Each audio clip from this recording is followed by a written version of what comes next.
Praise the lord. యేసుక్రీస్తు ప్రభు పేరట అందరికీ మనస్పూర్వకంగా వందనములు తెలియజేస్తున్నాను. ఈరోజు దేవుని యొక్క వాగ్దానము జకర్యా గ్రంథము 9వ అధ్యాయము 12వ వచనం.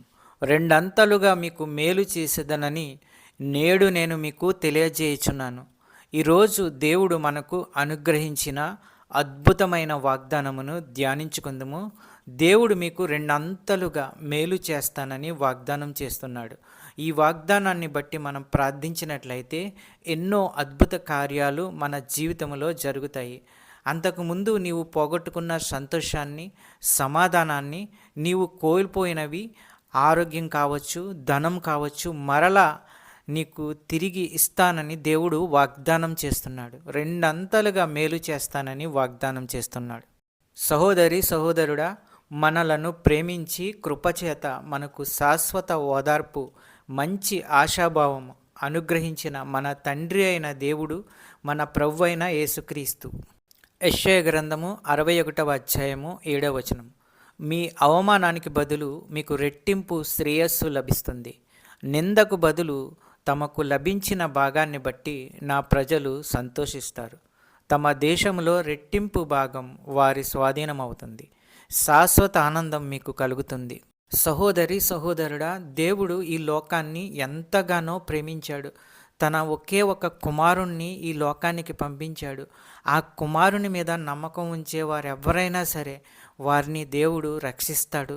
శాశ్వత జీవం వారికి ఇస్తాడు.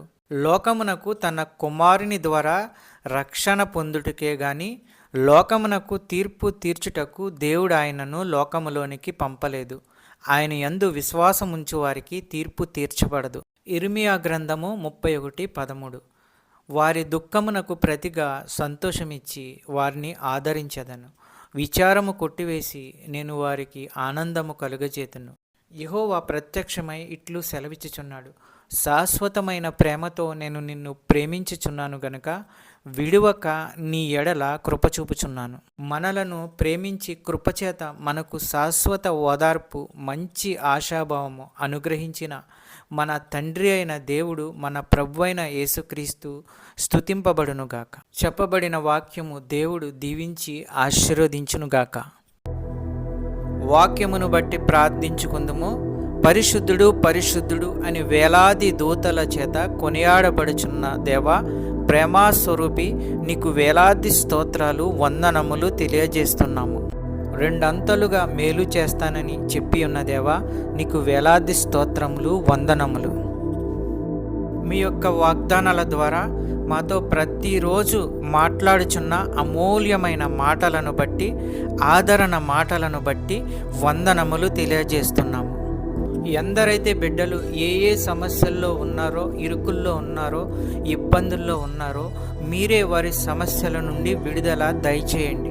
వారి యొక్క ప్రతి అవసరతను తీర్చండి. నీ కృపచేత ప్రతి ఒక్కరిని ఆశీర్వదించండి. నమ్ముతుండగా, విశ్వసిస్తుండగా అద్భుత కార్యాలు, ఆశ్చర్య కార్యాలు చేయండి. ఆర్థిక సమస్యల నుంచి విడుదల దయచేయండి. చిన్న బిడ్డల గురించి ప్రార్థించుచున్నాము. వారు స్కూల్కి వెళ్తున్నప్పుడు, వస్తున్నప్పుడు తండ్రి మీ దయాహస్తములతో వారిని కాపాడండి. మంచి క్రమశిక్షణ, చదువు, ఆరోగ్యము వారికి అనుగ్రహించండి. కాలేజీకి వెళ్ళే బిడ్డల గురించి ప్రార్థించుచున్నాము. మంచి క్రమశిక్షణ, చదువు, ఆరోగ్యము వారికి అనుగ్రహించండి. జాబు ప్రయత్నంలో ఉన్న వారి గురించి ప్రార్థించుచున్నాము. మంచి ఉద్యోగము వారికి అనుగ్రహించండి. సంతానము లేని వారి గురించి ప్రార్థించుచున్నాము. ఆ కుటుంబంలో బిడ్డలను అనుగ్రహించండి, సంతానము అనుగ్రహించండి. అద్భుత కార్యాలు, ఆశ్చర్య కార్యాలు చేయండి. అనారోగ్యంతో ఉన్న వారి గురించి ప్రార్థించుచున్నాము. వారికి ఉన్న ప్రతి అనారోగ్యాన్ని తీసివేయండి, బాగు చేయండి. మంచి ఆరోగ్యము కలిగించండి. ప్రతి విధమైన వ్యాధులు స్వస్థపరచండి. మంచి ఆరోగ్యము అనుగ్రహించి కుటుంబాలని కాపాడండి. ఈ వాక్యం చూస్తున్న బిడ్డలందరినీ ఆశీర్వదించండి. ఈ యొక్క ప్రార్థనలో ఏకీభవించిన బిడ్డలందరినీ ఆశీర్వదించండి. కుటుంబాలను ఆశీర్వదించండి, కాపాడండి.